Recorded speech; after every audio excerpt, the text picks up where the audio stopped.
In this video, I'm going to show you how you can add wireless CarPlay and wireless Android Auto onto your original BMW screen, retaining your xDrive system, compatible with your factory sensors and factory 360 camera, and fully retaining your BMW Bluetooth system, which allows for you to retain your steering wheel control, all the original functions.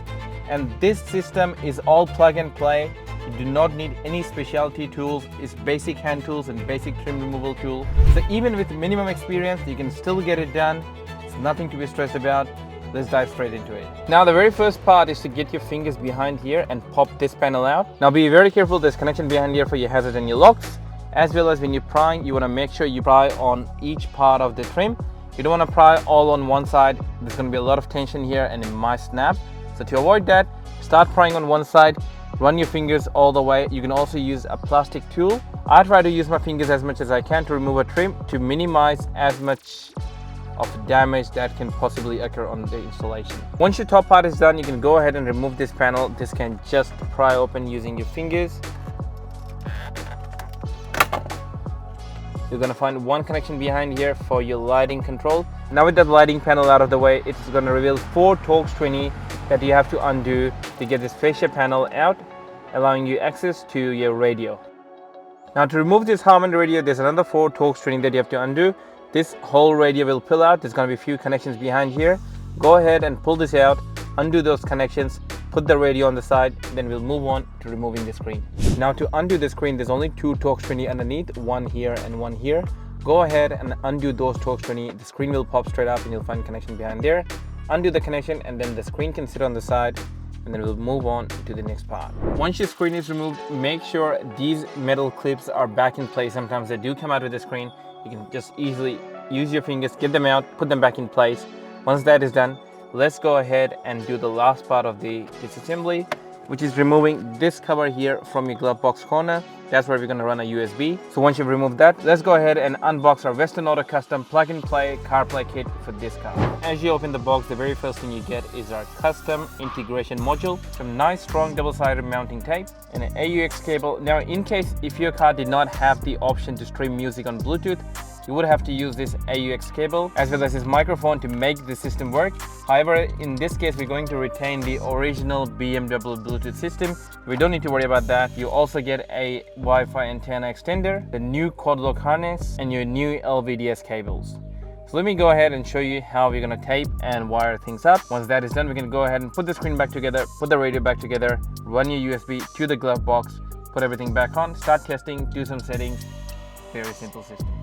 So now this is how the connection is done. The LVDS in is going to connect on one end to the original cable that came out of your screen.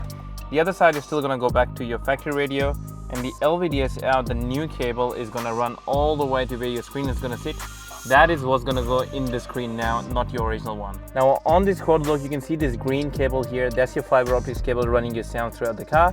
So you have to get it out. You can just use a pick or your nails, push this tab up, pull it out, and put it in the same position in the new quad lock harness that comes in the kit. Now for this car, since it has the big radio, it's not possible to mount your module there. So what I've done is gone ahead and remove this panel from underneath the glove box. And the next part, we are going to remove the glove box itself. Now in order to remove the glove box, there's 4 Torx 20 here, 4 underneath the glove box. Once those 8 Torx 20 have been removed, just go ahead and pull this straight out. It's going to pop out. There's a little bit of clippage at the bottom. That's why it's a bit tight. Go ahead and wiggle this out of place. Be gentle, be very careful, do not break anything. Once this is out, then I'll show you where I'm going to mount my module, where I'm going to run my wires. You can also at this point go ahead and put your screen back together, because the screen, there's nothing else that's happening to the screen on there. That's one less thing for us to worry about. Now when removing the glove box, there was one more Torx 20 on the side that I missed initially, so you would have to get that one out as well. Now behind the glove box, you'll see this connection here for your light. Remove that. That one just sits there, does nothing, and this one will be connected right next to your strut. Go ahead and remove that, and you will find this nice little cavity here. You can fit your module, run all of your wirings to there, and once that is done, you can go ahead and put some double-sided. Make sure it's nice and tight in there. It's not loose, it's not dangling, it's not rattling. Once you're sure about that, you can go ahead and run your wire through the small cavity that we took out initially, run your USB through there into the glove box, put the glove box back together. So I'm gonna quickly go ahead and do that. Once all of that is done, I'm also gonna go ahead and put the radio back on. All the connections go back in exactly the way they came out. The only difference is the new cord lock is gonna go into the radio, the old one is gonna stay out. So I'm gonna quickly go ahead, do that, and once all of that is done, I'll see you guys in the next step. All right, so now to pair up my CarPlay, first thing that I'm gonna do is go ahead in my original factory Bluetooth, go into telephone, Bluetooth menu, add a new device. I'm gonna connect it on my phone to the BMW 81987, as it says there. You can see it coming up on my phone. Connected pair, give it all the permissions it needs. And that is going to run all of my sound. Now once that is connected to my original BMW system, it takes a bit of time. That's just a part of how the factory Bluetooth works. Right. Now once that is connected, make sure it's on telephone as well as your audio. Click OK. Now on your iDrive system, go ahead and press and hold menu button. Once you've done that, into the actual screen, scroll all the way to the end. Click on settings. The first thing you want to make sure is on the car setting, the reversing camera is set to factory camera.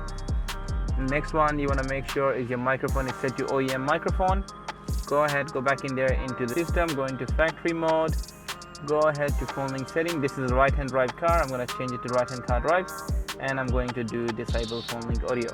And once that is done, go back, click reboot. That is all the setup done. The system is going to restart. I'm still connected to my factory Bluetooth, which is the BMW OEM Bluetooth.